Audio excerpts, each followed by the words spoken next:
This is WMAZ-TV, Channel 13, Macon, Warner Robins, Georgia. That was the way it all started 30 years ago, back on September the 27th, 1953. And this is where it started, Channel 13's old studios on the Cochrane Short Route. It was a Sunday afternoon when WMAZ-TV first began programming to Middle Georgia, and it's continued every day since.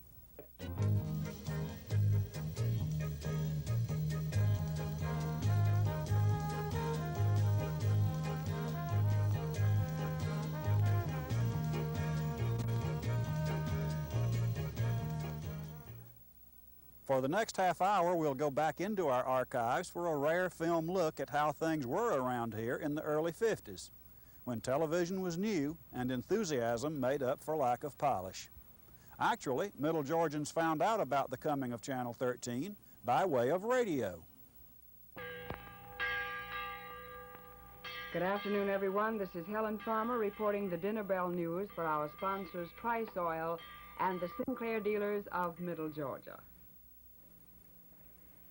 Well, my friends, we've got really big news today, and it's something this girl has been waiting many months to tell you about, and we're all pretty excited up here at WMAZ, so gather closely around your radios, will you? All set? Well, VHF television has been granted to Macon. WMAZ's application for a television station has been today approved by the Federal Communications Commission. And officials say they hope to have the station on the air before the end of the year. The old television studios here on the Cochrane Short Route have been silent since 1975, when the station moved into the new building on the Gray Highway. Now this building is only a transmitter site and a storage warehouse, filled with papers, some old film, and memories of the past. Former General Manager Albert Sanders had the distinction of being the first person whose voice was heard on Channel 13. We signed on the air on a Sunday afternoon, and exactly 2 weeks prior to that, we went on a test pattern. This was part of the government requirement that you go on with a test pattern, and we had to make an announcement. It was about a page in length, as I recall, and Mr. Cobb and Mr. Rankin, who were the main owners of the station at that time, gave me the honor of being the first person to officially have his voice on the air. I recall sitting in the announcer's booth, feeling that half of Macon was tuned in, and I was extremely nervous. I recall that very much, but I did make it through the script. And the Reverend Jimmy Waters has been religious director at 13 since day one. He was present at the sign-on that Sunday afternoon in 1953. First day when the station signed on, everybody did about 10 minutes of what they would normally do.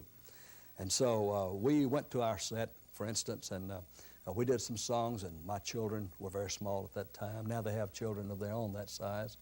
And we would do our songs, and I'd bring a little thought. And then Uncle Ned was next to me, and he was on next, you see. So, and then Mr. Cobb, of course, was doing the news. He was sitting at the news desk, all these at the same time. This is the transmitter room, and this is the original Dumont transmitter, which took to the air 30 years ago. And this is Jim Lawhorn, who was technical director then. The old Dumont still gets pressed into service occasionally when the newer RCA fails. Technical problems never ceased from the beginning. It was all an extension of radio when you added in video and picture equipment. So we had to learn as we went along, and as I say, especially with tubes and the things associated with it and the heat, it was always one problem after another.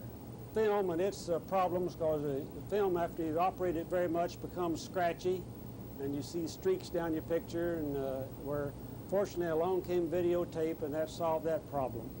First videotape was put in service around 1961. And it was really amusing to see watch all the fellows through those early 50s years for, 8 or 10 years there, go around mumbling themselves, remembering their lines of their commercials.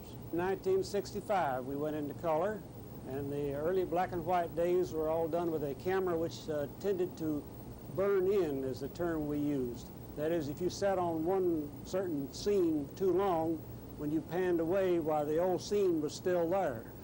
In the beginning, we had a real good crew of engineers who had done radio work all through the years, but adapted to TV very readily. I remember Bill Bryan, Joe Higgison, Ed Disher, who continues, Billy Sowell, Bob Collins, Bob Engel, Schaefer Goodrich, really good crew. Did you recognize the voice under the slide of TV, the Channel 13 Black Cat earlier? Listen again. This is WMAZ-TV, Channel 13, Macon, Warner Robins, Georgia. The voice belongs to this man, Jack Owens, one of 13's first staff announcers. It was a different medium altogether for this area. We had heard about television. We didn't know anything about television, so we had to stumble, we had to fall, we had no teleprompters. We used what we called idiot cards. I know that's an old phrase that you're familiar with.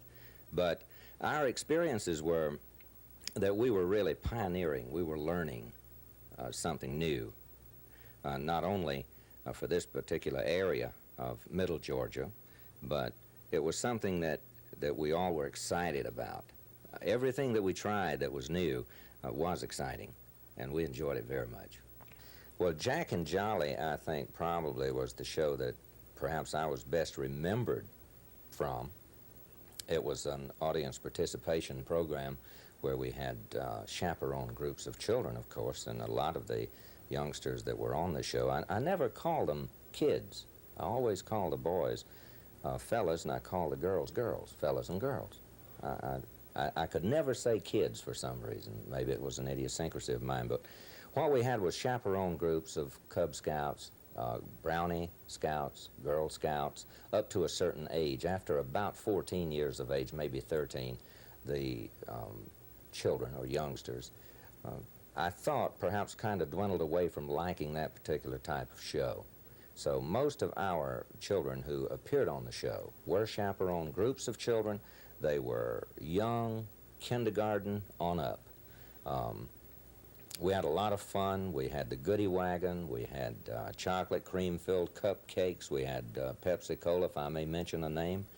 We had wieners, hot dogs, just a great deal of fun. And Jolly, the mute clown, was just amazing. Everybody loved Jolly.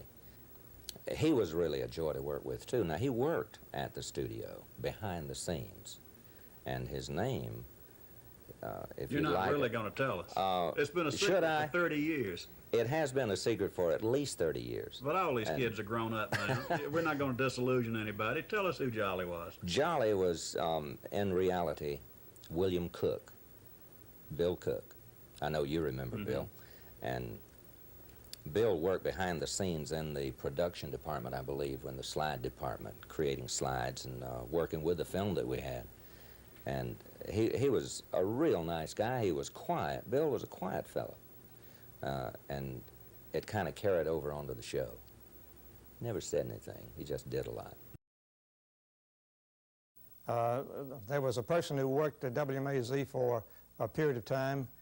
People will remember him. He was Dick Ashby. He did a program called Backstage with Ashby. It was a little variety show. He put some ingenious things into the program.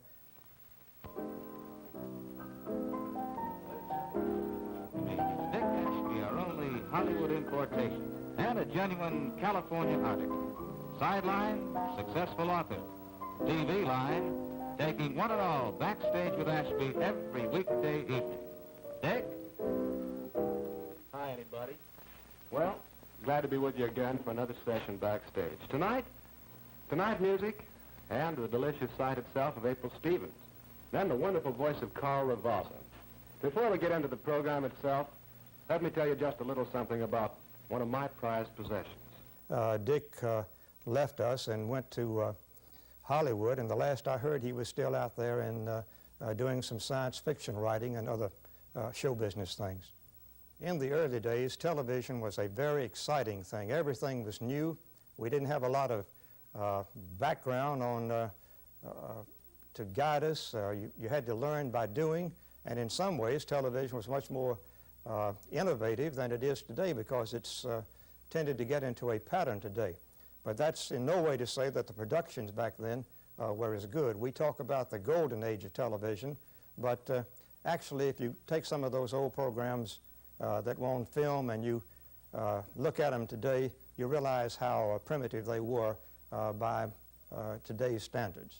In the beginning, we were a part of all that went on, and around these walls that are in this building right now, we had little stalls, and in here we had our total sets, and everybody had a set all the way around the room. And as I said to you a little earlier, Uncle Ned, when it came time for us to sign off, would play the instruments, and we could hear them playing in the key I was singing in, and it got to be a real interesting thing, and we had just a big, happy family out here together.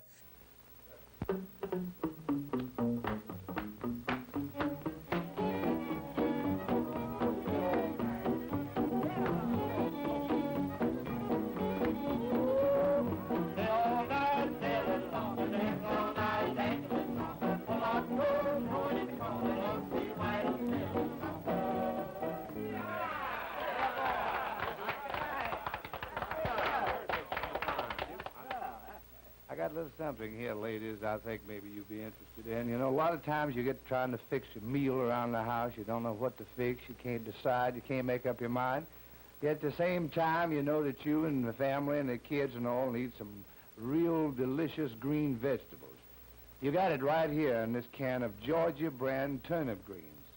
And that's just what they are, Georgia turnip greens. They're grown, they're processed, they're canned. Right here in Georgia by people that know what the score is and they know how to do it. It was good because everybody had to do it then. That's what made it so real and so good. You couldn't stage it. It just had to be. Helen Popejoy, who was Helen Farmer then, hosted one of Channel 13's first live talk shows. An hour and 15 minutes of Hospitality House. 1 hour and 15 minutes. Every day? Monday through Friday. Herb Johnson and I co-hosted the show. And it was divided. Do you really want to know how it was divided? I'd like to know how you filled an hour and a half every day on a talk show. Well, my family always laughed and said, just give her the chance, that's all. But we, as I said, co-hosted the show and divided it into 15-minute segments.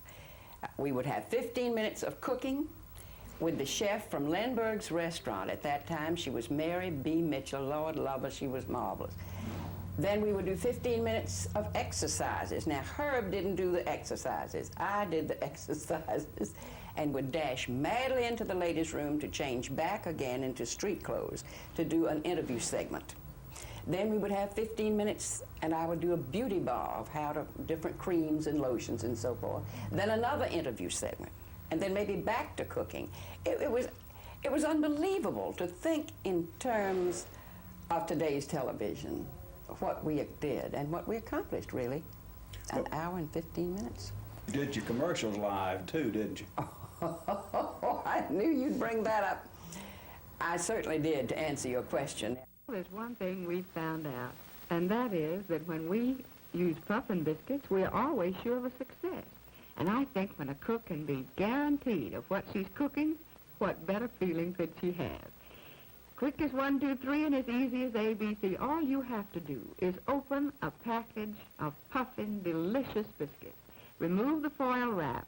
Pop those 10 perfectly cut biscuits in a baking pan. Place them in your oven, which incidentally has already been preheated to about 475 degrees.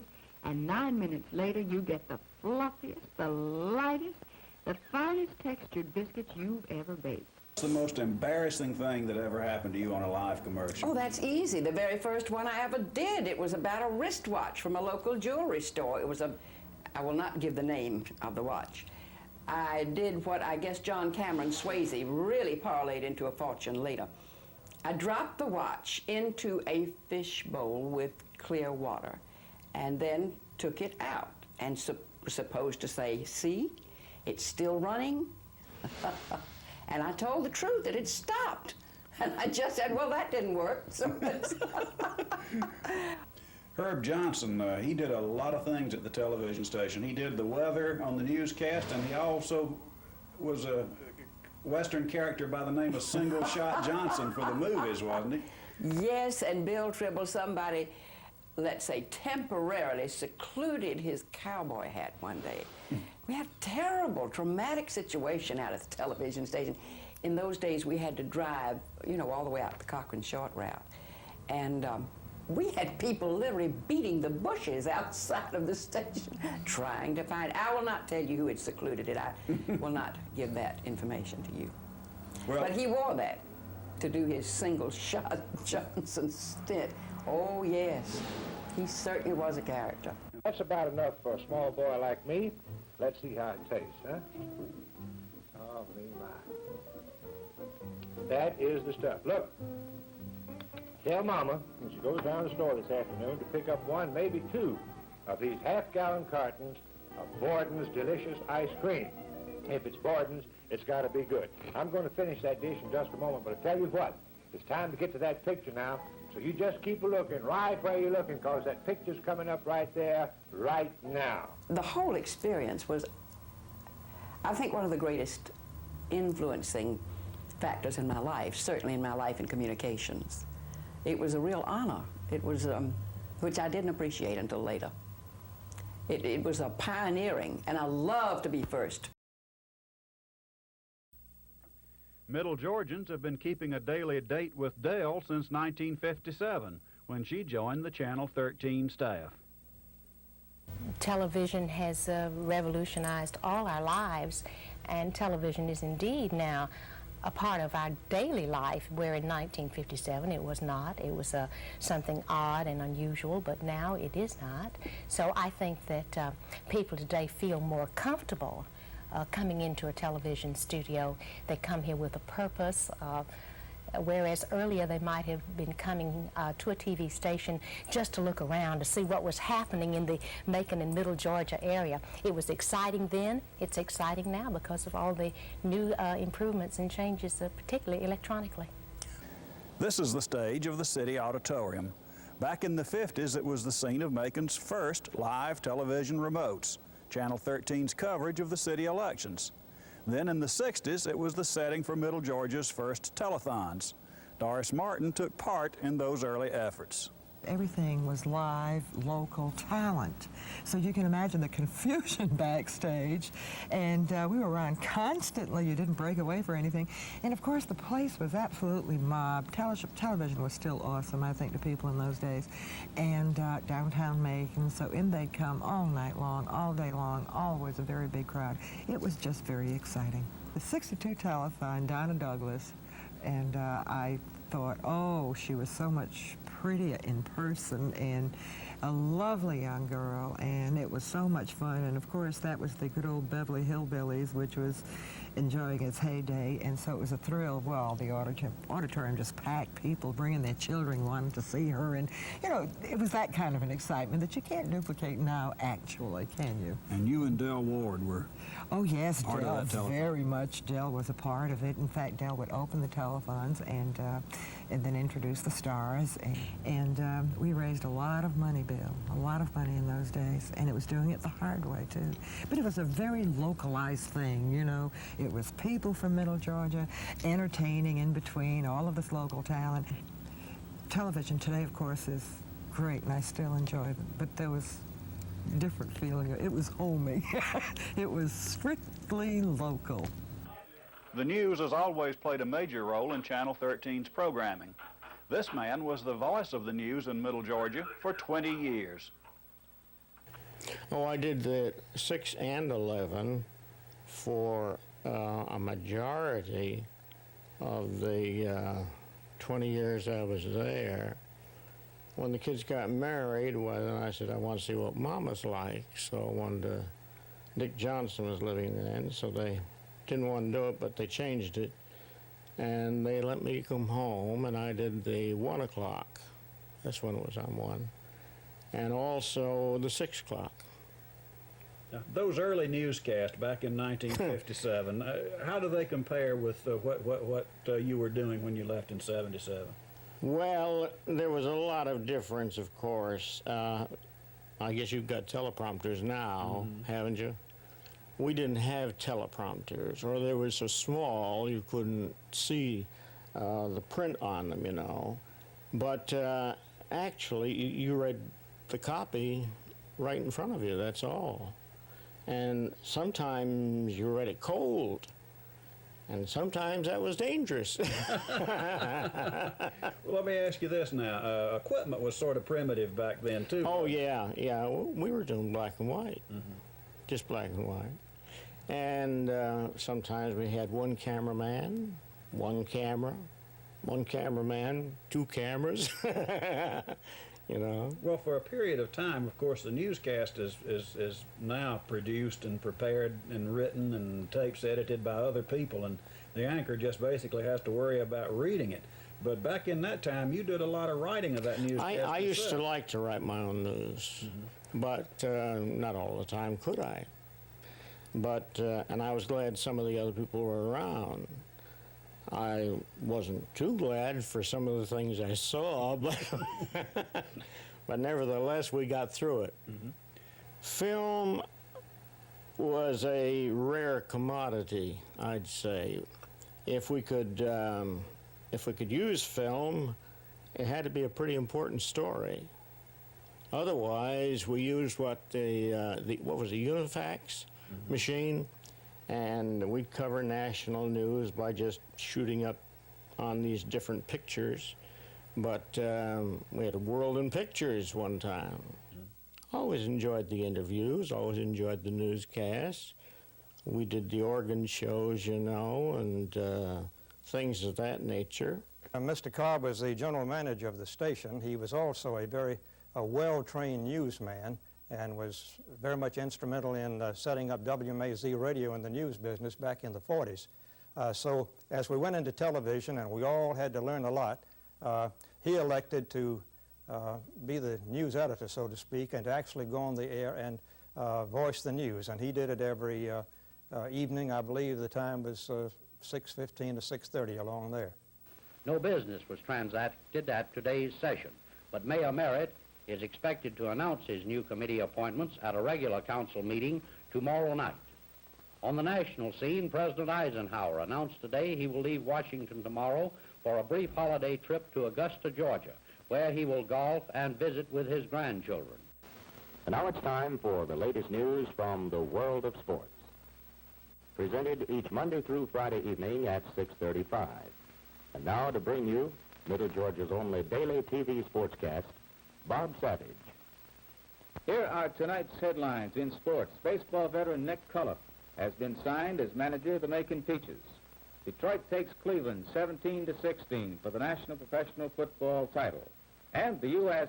wins the Davis Cup. And working with Bob really was a joy. He was easy to get along with.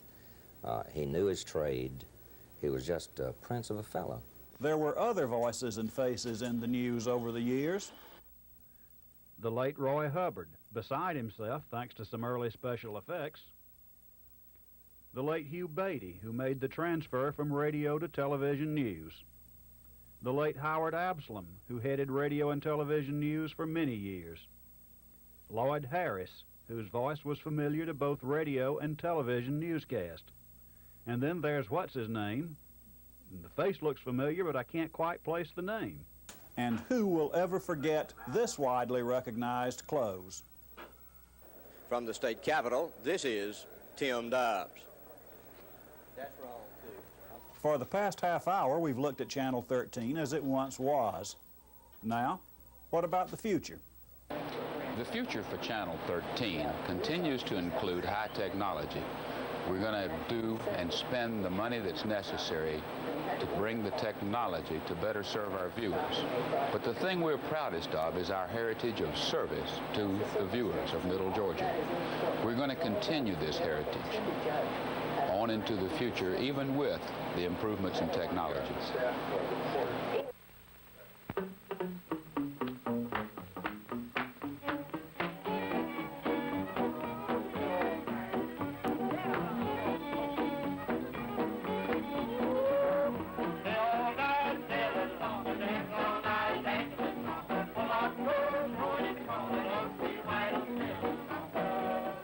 As I said in the beginning, we feel that WMAZ-TV is a great team.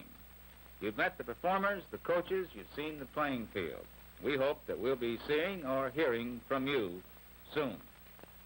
This is WMAZ-TV, Channel 13, Macon, Warner Robins, Georgia.